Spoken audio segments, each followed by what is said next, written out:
13장 17절 한 절입니다. 다 함께 읽겠습니다. 너희가 이것을 알고 행하면 복이 있으리라. 아멘. 형제는, 친구는 어떤 의미에서는 영원한 라이벌과 같다라고 하는 이야기가 있죠. 그래서 가장 가깝고, 그래서 또 가장 이렇게 서로가 서로에게 힘이 되고 도움이 되어야 할 존재이기도 하지만 늘 경쟁 상대가 되기도 하는, 잠언에는 친구는 위급한 때를 위해서, 형제는 위급한 때를 위해서 있다. 그래서 이렇게 힘들고 어려울 때 같이 돕고 같이 서로를 세워가는, 그것이 가족이고 또 친구고. 그렇지만 그럼에도 불구하고 때로는 많은 경우 가장 그래도 내가 한 발 앞서고 싶고 늘 그 속에서 서로 경쟁하면서 또 서로를 힘들게 하고 아프게 하기도 합니다. 창세기 4장의 가인과 아벨의 이야기 속에서 하나님께서 가인에게 가서 묻죠. 내 아우 아벨이 어디 있느냐 묻습니다. 그랬을 때 가인이 내가 내 아우를 지키는 자입니까? 라고 말하죠. 어쩌면 그 말 속에 많은 복합적인, 자기가 한 일을 거절하는 숨기고자 하는 자신의 죄와 자신이 동생을 살해한 것을 부정하고 부인하는 이야기이기도 하지만, 또 이렇게 반대로 어떤 특별히 이제 첫째나 이런 것들, 그런 어떤 심리를 조금 이렇게 동정하면서 이렇게 보면 늘 어쩌면 이렇게 동생을 챙겨야 되고 어디는지 늘 이렇게 살펴야 되고, 어렸을 때부터 다른 친구는 4살 5살이면 막내인 4살 5살은 늘 이렇게 자기 하고 싶은 대로 하고 자기 중심일 수 있는데, 첫째인 4살 5살은 늘 1살 2살 된 또는 뭐 바로 밑에 있는 동생을 챙겨야 되고, 꼭 이렇게 동생이 어디 갔는데 꼭 나한테 묻고, 근데 나는 사실은 어디 갔는지 잘 모르겠고, 그게 한편으로는 내가 그렇게 해야 되고 지켜야 되고 돌봐야 되고 그런 마음을 알지만, 그리고 그렇게 때로는 해가지만 어떤 순간에는 그 이야기를 듣는 게 짜증나고 화나고, 나는 동생 지키는 사람인가? 라고 하는, 어쩌면 가인이 내가 아우를 지키는 자이니까 라고 가인이 얘기했던 그 말은 처음이 아닐 수 있어요. 아버지에게 자주 듣던 이야기가, 야 동생 어디 갔냐, 내 동생 아벨 어디 갔냐, 늘 듣던 이야기가 그런 이야기였을 것이고, 늘 그것에 대해서 어떤 많은 순간은 긍정적으로 반응하고 어디 있어요, 어떻게 했어요 라고 이야기했지만, 어떤 순간은 그게 짜증나고 싫고, 그래서 모른다고 알면서도 그렇게 이야기하고, 어쩌면 그런 시간들이 그에게도 있었을 거예요. 그날 그는 나는 모른다고 이야기하죠. 사실 모른다고 말하지만 모르는 게 아닌 그 모습 속에서 형제간의 그 어떤 경쟁의식, 시기, 질투, 그것이 결국은 인류의, 인간의 죄가 이 겉으로 드러난 가장 대표적인, 가장 극적인 사건이 형이 동생을 살해했던 그 사건이죠.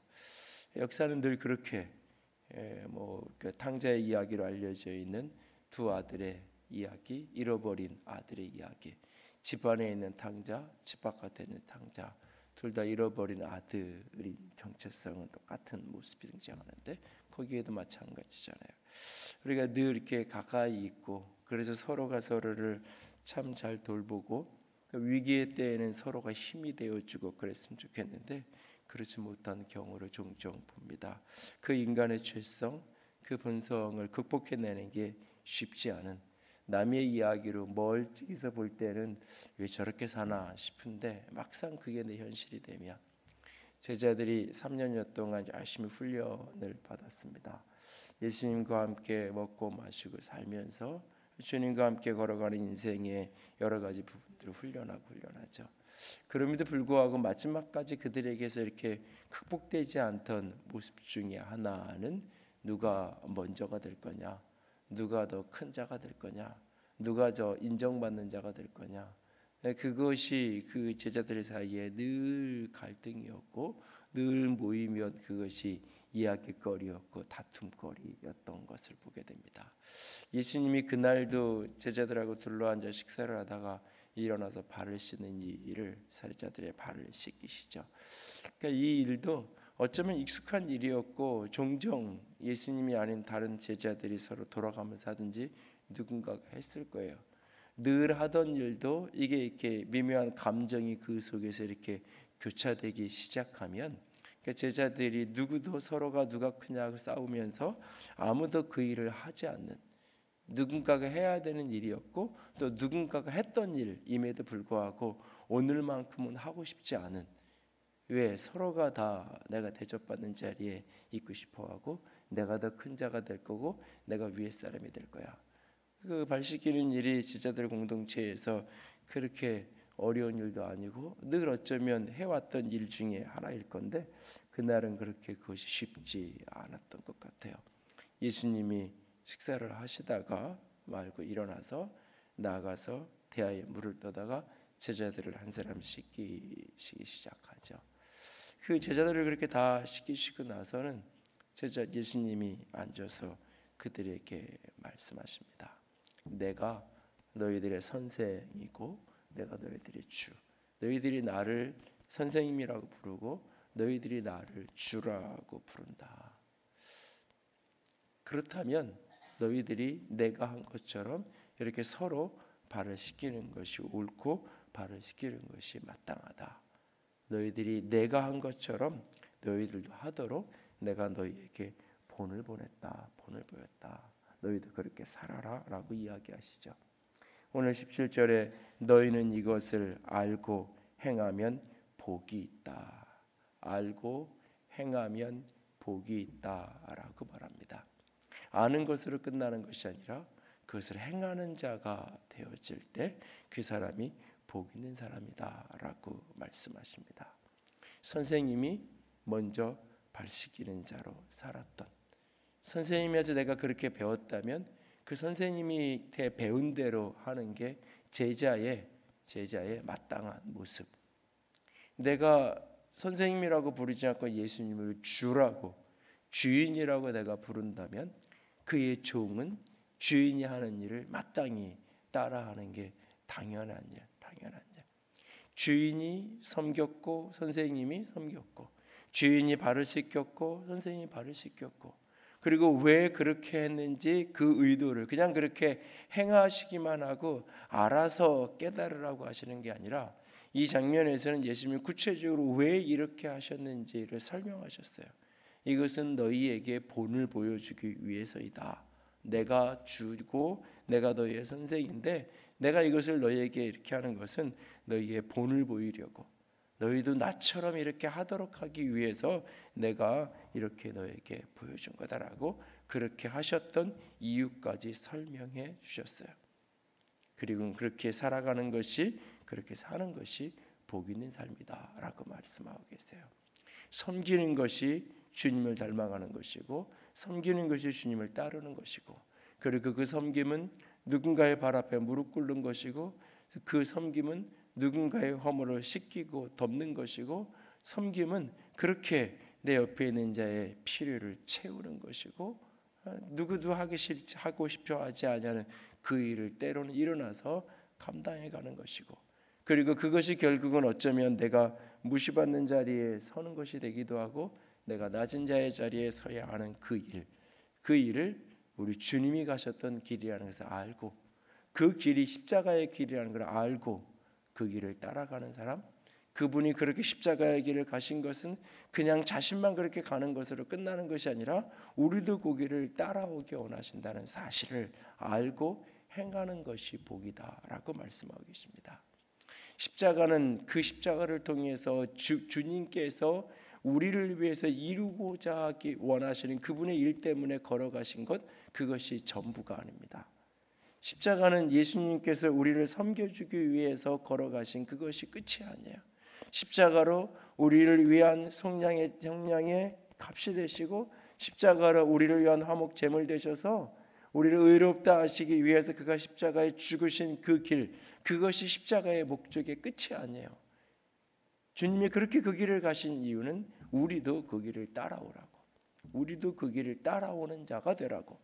그 십자가의 은혜, 그 십자가에서 이루신 그 일이 내 삶의 은혜가 되어서 내가 십자가를 나의 십자가로 나의 죽음과 부활로다가 믿음으로 받아들임으로 그 십자가의 능력이 내 안에 부어지는 것으로 끝나는 것이 아니라, 그래서 내가 구원받는 자가 되고 내가 의인이 되고 내가 하나님의 자녀가 되고 내가 담대히 하나님 앞에 나아가 설 수 있는 사람이 되는 것으로 끝나는 것이 아니라, 그 구원의 은총을, 그 구원의 은혜를 의롭다 하시면 우리에게 부어지는 것으로 끝나는 것이 아니라, 나도 십자가를 따르는 자가 되라고, 너도 내 몫의 십자가를 지는 자가 되라고. 오늘 내 삶의 현장에서 그리스도의 남은 고난을 짊어지고 걸어가는 자가 되라고 주님께서 그 길을 걸어가신 것입니다. 그렇게 해야 하는 것, 그분이 그렇게 사신 삶을 알고 행하는 자가 복이 있다라고 말하고 있습니다. 오늘날 아는 사람은 넘쳐납니다. 아는 사람이 넘쳐나기에 온갖 비판과 비난과 판단의 소리들은 가득합니다. 그리스도인이 이렇게 살아야 돼, 예수 믿는 사람이 이렇게 살아야 돼, 교회는 이런 교회가 되어야 돼, 교회는 이래야 돼 라고 하는 수많은 이야기들은 가득합니다. 그리스도를 따르는 사람은 이렇게 살아야 된다고, 예수의 제자는 이런 사람이어야 한다고, 그리스도의 몸된 교회는 이런 교회여야 한다라고 아는 사람들, 그렇게 이야기하는 사람들, 그렇게 주장하는 사람들, 그렇게 설교하는 사람들은 넘쳐나고 있습니다. 그런데 알고 그렇게 살아가는 사람은, 알고 그렇게 행하는 사람은 우리 가운데 그리 많지 않습니다. 알고 행하는 자가 복이 있다라고 우리에게 말씀하고 계십니다. 오늘 이 사건의 현장 속에 가룟 유다, 그는 거기에 같이 있었습니다. 예수님께서는 그의 발을 씻겼습니다. 그에게 떡을 떼어주는 것으로 끝나는 것이 아니라 우리 주님께서는 그의 발도 씻겨 주셨습니다. 그리고 분명히 너희 중에 다는 아니라고 분명히 경고성 메시지도 분명히 주십니다. 그러나 그럼에도 불구하고 그는 깨닫지 못합니다. 아니, 알지만 자기 욕망을 끊어내지 못합니다.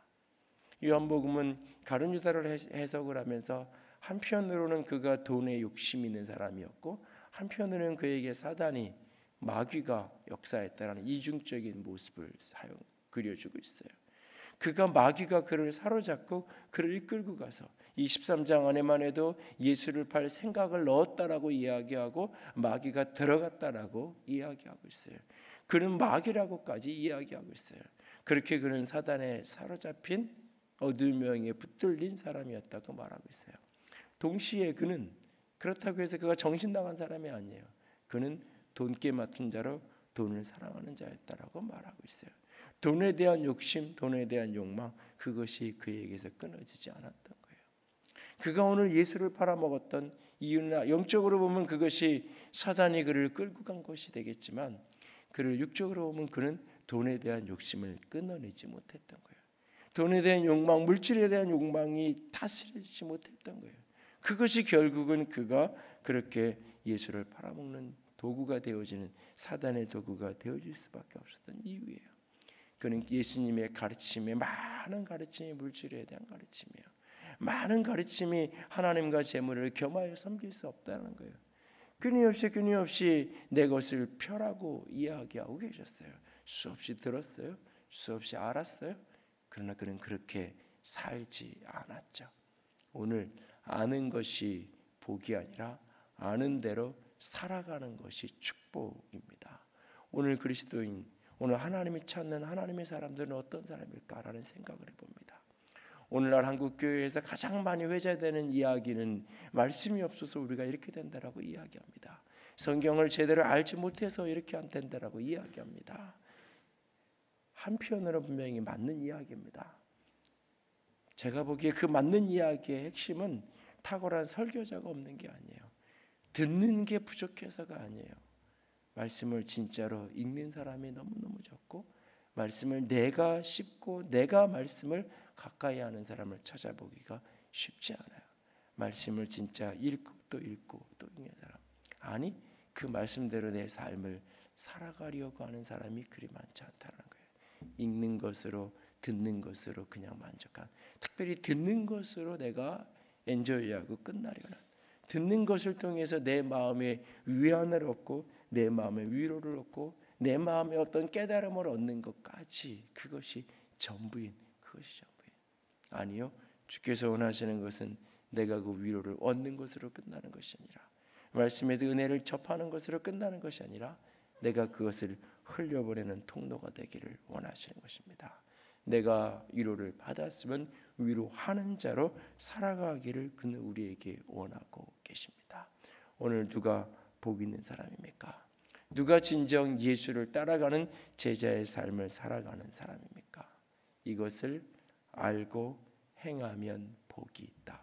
알고 행하면, 이것 섬기는 자가 되는 것, 섬기는 자가 되는 것, 그것이 예수를 닮아가는 것이고 그것이 예수의 길이요, 그것이 십자가의 길이요, 그것이 제자의 길이라는 사실을 알고 그렇게 살아가는 사람, 그렇게 살아가는 사람, 그것이 바로 복 있는 사람이다. 복 있는 사람이다.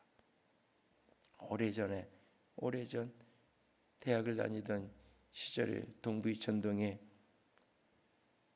하지대만 선교사님이 초기에 경배 찬양을 시작해서 지금은 여기저기 찬양 집회들이 있고 그것도 이렇게 트렌드를 타서 이렇게 몰려드는 데가 바뀌고 그러지만 거의 유일하게 경배 찬양이 모여지던 시절에 그 동부이천동 그 오늘교회 예전에 본당에 그 젊은 사람들이나 수많은 애꽉 차던, 지금도 그 거기가 교통이 별로 좋은 곳이 아니지만 그때는 교통이 더 안 좋았어요. 버스 한 대 몇 분마다 예배가 끝나고 나면 그렇게 열정적으로 찬양하고 모든 은혜를 다 받은 것 같은 사람들이 그 앞에서 그 버스를 어떻게 하면 서로 먼저 탈까 아수라장이 되어버리는, 아수라장이 되어버리는. 나는 그 장면을 오살리에 기도를 갔다가 내려오는 여의도신부까지 오는 그 셔틀버스에서도 한 번 경험, 그렇게 뜨겁게 열광적으로 기도하던 그 사람들이 끝나고 그 셔틀버스를 타는 그 공간 속에 자리 하나를 놓고 온통 아수라장을 만들어 놓고 있는 모습들을 보면서 저 예배당 안에서는 천국을 사는 사람들 같고 저 예배당 안에서는 다 천사들 같은데 바로 그 예배당 밖 버스 정류장에서 그 셔틀버스 안에서는 아비규 안에 지옥을 만들어내는, 내가 조금 더 앞에 서야 되고 내가 조금 더 먼저 가야 되고 그것 때문에 싸우고 그것 때문에 마음이 상하고. 오늘날 우리도 마찬가지죠. 때로는 예배당 안에서는 다 천사가 같고 예배당 안에서는 천국을 경험하는 것 같지만 작은 주차 공간 하나 가지고 작은 예배 그 식사하는데 작은 줄 하나 서는 것 하나 가지고 자리 하나 가지고 마음이 상하고 때로는 분노하고 대놓고 욕하고 대놓고 멱살잡이는 하지 않는다 할지라도 분노하고 욕하고 짜증내고 화내고 거친 언사들이 때로는 오가기도 하고 우리의 삶 속에 하물며 조금 더 멀리 간 세상으로 가면 가정으로 가고 직장으로 가고 그리고 그 속에서 무엇인가 이권이 맞물리면 명절이 되면 가족들이 모여서 있는 풍경 가운데 믿지 않는 집에 고스톱판이 벌어지는 경우가 종종 있잖아요. 그걸 간혹 이렇게 볼 기회가 있어요. 옆에서 보면 세뱃돈은 몇만 원씩 10만 원, 20만 원씩 주는 사람도 그 100원짜리 놓고 치는 그 거기서는 그때 온갖 그러면서 끝나고 나면 분명히 집안 식구들끼리 형제들끼리 앉아서 놀았는데 다 잃었다고 그러잖아요. 5명이 다 딴 사람이 아무도 없잖아요. 아무도 돈을 거기서 가져간 사람이 없는데 그 판에 나온 돈을 다 합쳐도 몇만 원 안 되고 몇십만 원 안 되는 돈인데 필요하면 조카한테, 필요하면 삼촌한테 그냥 줄 수도 있는 돈이고 분명히 조금 전에 그 판이 벌어지기 전에는 분명히 주고 나눌 수 있는 그런 가족들임에도 불구하고 오늘 우리는 얼마나 알며 알고 행하면서 살아가고 있나요? 이것이 쉽지 않은 것을 우리는 너무 잘 압니다. 예수님이 제자들을 수없이 가르쳤지만 잘 안돼요. 그래서 예수님이 오늘 의도적으로 물을 떠다가 한 사람 한 사람의 발을 씻기고 또 씻기고 씻기면서 너희들도 이렇게 해라 라고 말하고 있어요. 너희들도 이렇게 하라고. 성찬식은 기독교의 전례가 되었어요. 성례가 되었어요. 사실 성찬도 성찬이 아니에요. 그냥 떡을 떼는 거예요. 같이 밥을 먹는 거예요. 매 주일마다 같이 둘러앉아 식사를 하는 게 어떤 의미에서 예수님의 성찬이에요. 그 모습이에요. 그러나 그것이 역사 속에서는 예수님의 십자가를 기념하고 기억하는 의식이 되었고 예식이 되었고 예배의 한 부분이 되었어요. 그러나 예수님이 명확하게 보여주고 너희도 이렇게 살아야 된다, 이렇게 행하라고 얘기했던, 너희들이 서로 발을 씻겨라 했던 이 세족식을 하는 것은, 서로의 발을 씻기는 이것은 결코 성례가 되지 못해요. 이것은 어쩌다 한 번 있을, 수련회 가면 한 번씩 경험하는, 아이들에게 뭔가를 교훈하기 위해서 한 번씩 쇼하듯이 경험시켜주는 하나의 이벤트일 뿐이지, 사람들은 이것을 의식으로, 종교적인 형식으로, 전례로, 성례로 만들고 싶지 않아요. 왜? 누구도 그렇게 살아가고 싶지 않거든요. 누구도 그것을 그렇게 하고 싶지 않아요. 어쩌다 하면 평생에 한 번은 해볼 수 있겠지만 늘 그렇게 살고 싶지는 않아요. 그러나 주님은 그렇게 살았어요. 주님은 그렇게 발을 씻기는 것으로 끝나지 않고 자신의 목숨을, 자신의 생명을 내어주셨죠. 자신의 목숨을 내어주셨죠. 자신의 삶을 내어주셨어요. 그것이 섬김의 모습이에요. 에베소서에서 부부관계를 이야기하면서 그 이야기를 하잖아요. 남편은 예수님이 교회를 사랑해서 자기 목숨을 버린 것처럼 그렇게 살아가야 된다고, 아내는 교회가 그리스도에게 복종하는 것처럼 그렇게 남편에게 순종하고 복종해야 한다고. 평생에 한 번 순종하면 되는 거고 평생에 한 번 죽으면 되는 게 아니라 일평생 아내가 하는 이야기라면 십자가를 지는 마음으로 감당하라고. 남편들 계시는데 십자가는 아내를 위해서 헌신하는 것이라고 말하고 있어요. 뒤집어 얘기하면 내가 순종하는 것, 그것은 남편에게 복종하는 것, 그것이 평생의 삶이라고, 그것이 예수님을 본받는 거라, 따르는 거라고 에베소서는 이야기해요. 근데 우리는 그런 말씀이 불편해요. 한 번을 하겠는데 평생은 아니요. 그것을 알고 행하면 복이라고 말씀하고 계십니다.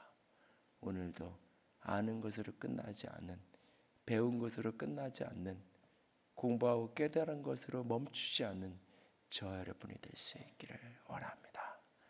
알고 행하는 자의 복이 우리의 것이 될 수 있기를, 알고 행하는 자의 은혜를 누리며 살아가는, 그래서 저가 예수를 닮은 사람이구나, 저가 예수 같은 사람이구나, 그렇게 인정받는, 그렇게 칭찬듣는 저 여러분이 될 수 있기를 주님의 이름으로 부탁을 드립니다. 함께 찬양합니다.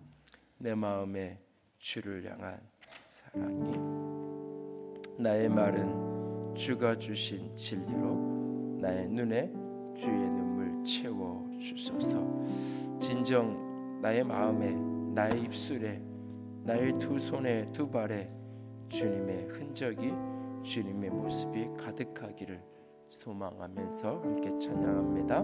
내 마음에 주를 향한 사랑이, 내 마음에 주를 향한 사랑이,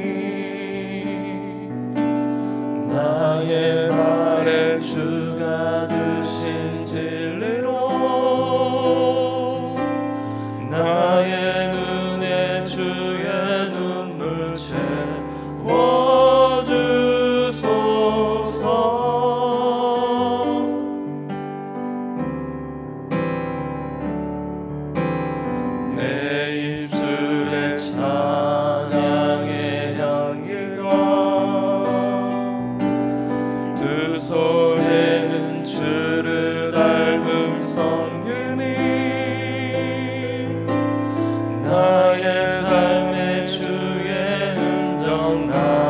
되어소서. 하나님의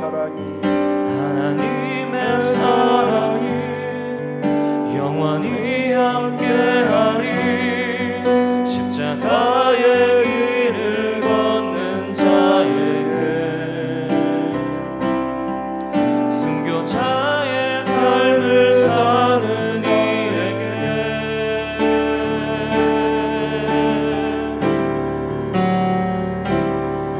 조롱하는 소리와 세상 유혹 속에도 주의 순결한 신부가 되리라. 내 생명 주님께 드리리. 하나님의 사랑이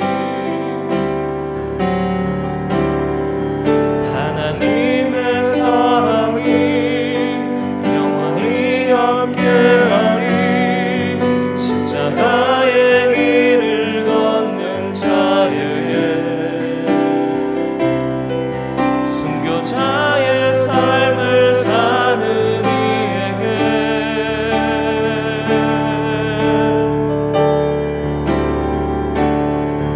조롱하는 소리와 세상 유혹 속에도 주의 순결한 신부가 되리라. 내 생명 주님께 드리리.